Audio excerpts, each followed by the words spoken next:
Quand on parle de Drive, on pense souvent aux courses-poursuites, à Ryan Gosling, il est trop beau, à sa veste frappée d'un scorpion ou encore à sa bande originale devenue culte. Allez, je vous la mets 2 secondes. Pourtant, si l'on retire tout ça, qu'est-ce qu'il reste? Drive, c'est un classique du cinéma. C'est culte, c'est élégant, c'est mélancolique. Si vous l'avez pas encore vu, je vous conseille d'aller voir le film parce que je risque de spoiler une grande partie du film. Voilà. Drive met en scène un personnage qu'on appelle le driver. C'est un homme qui parle très peu, qui ne possède presque rien, qui rentre seul chez lui chaque soir. Et c'est justement pour ça que Drive est peut-être l'un des plus beaux films jamais réalisés sur la solitude.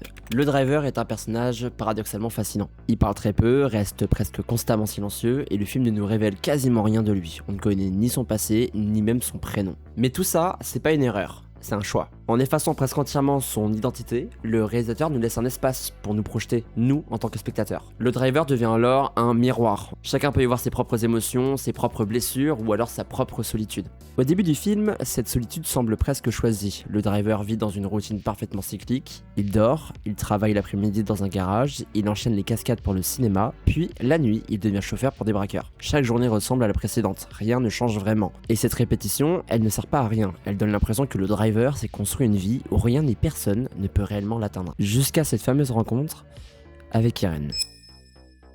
Irène, c'est le premier personnage qui vient briser cette routine. Avec elle, le driver ne parle pas plus, mais il commence à exister différemment. Pour la première fois, il ne conduit plus uniquement pour fuir ou pour travailler, mais pour partager des moments intimes, des moments forts, des moments simples. Un regard, une promenade, un ascenseur, un sourire. Ce sont des instants presque banals, mais pour un homme qui s'était enfermé dans la solitude, il représente une possibilité nouvelle, créer un lien.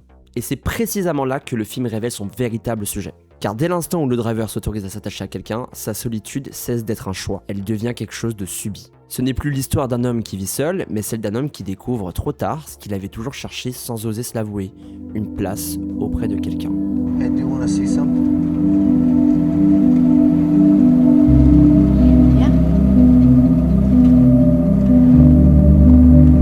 Okay.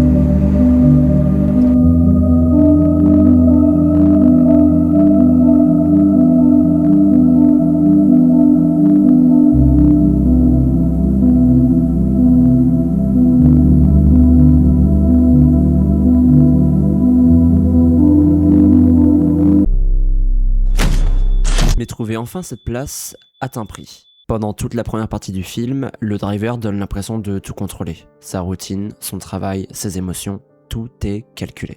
Pourtant, dès l'instant où Irène entre dans sa vie, cet équilibre commence à se fissurer. Parce qu'on peut contrôler une voiture, on peut contrôler un braquage, on peut même contrôler le silence, mais ce qu'on ressent, c'est plus compliqué. Et c'est précisément là que Drive devient fascinant. Parce qu'en réalité, le film ne parle peut-être plus seulement du driver, il parle peut-être de nous. Ok, alors laissez-moi vous parler de la solitude. On imagine souvent la solitude comme le simple fait d'être seul, pourtant je crois pas que ce soit que ça. La solitude, c'est parfois ce que l'on construit pour se protéger, lorsqu'on a été blessé, rejeté ou simplement habitué à vivre sans les autres. On apprend à ériger des murs. Et au début, ces murs, ils nous rassurent, ils nous empêchent de souffrir. Mais avec le temps, ils finissent aussi par empêcher les autres d'entrer. Et c'est là que réside tout le paradoxe. Ce qui nous protège devient aussi ce qui nous enferme. Alors il existe une idée en psychologie qui m'a immédiatement fait penser à Drive. Le psychiatre Carl Gustav Jung parlait de ce qu'il appelait l'ombre. L'ombre, c'est cette partie de nous que nous préférons cacher. Notre colère, nos peurs, nos pulsions. C'est tout ce qu'on met sur le côté pour continuer à avancer. D'ailleurs, retenez bien cette idée parce qu'on y reviendra très bientôt dans une prochaine vidéo consacrée au film Ennemi de Denis Villeneuve.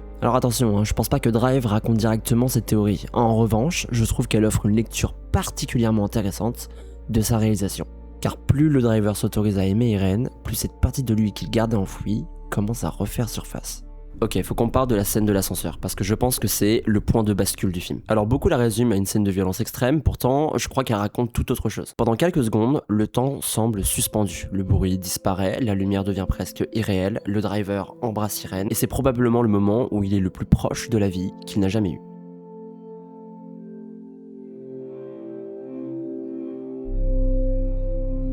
Puis, en quelques secondes, tout s'effondre.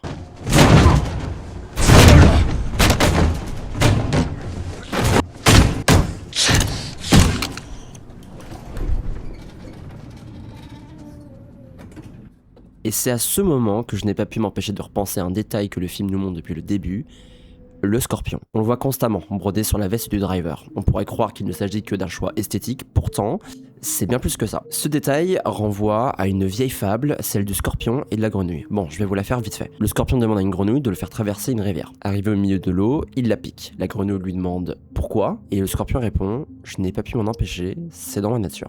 Ce qui me touche dans cette référence, c'est pas l'idée que le driver serait condamné à être violent. Je pense que le film pose une question beaucoup plus humaine. Peut-on vraiment échapper à une partie de soi ? Peut-on aimer quelqu'un, construire une nouvelle vie, sans que nos blessures, notre passé ou notre part d'ombre finissent un jour par refaire surface ? La violence du driver surgit précisément au moment où il a enfin quelque chose à perdre. Plus Irene prend de la place dans sa vie, plus cette partie de lui qu'il gardait enfouie remonte à la surface. Plus il essaie de protéger ce qu'il aime, plus il s'en éloigne. Mais ce qui me bouleverse le plus dans cette scène, c'est pas la violence, c'est le regard d'Irene. Elle ne crie pas, elle ne dit rien, elle le regarde simplement. Et pendant quelques secondes, le driver comprend. Il comprend qu'elle vient de voir cette partie de lui qu'il ne pourra jamais effacer.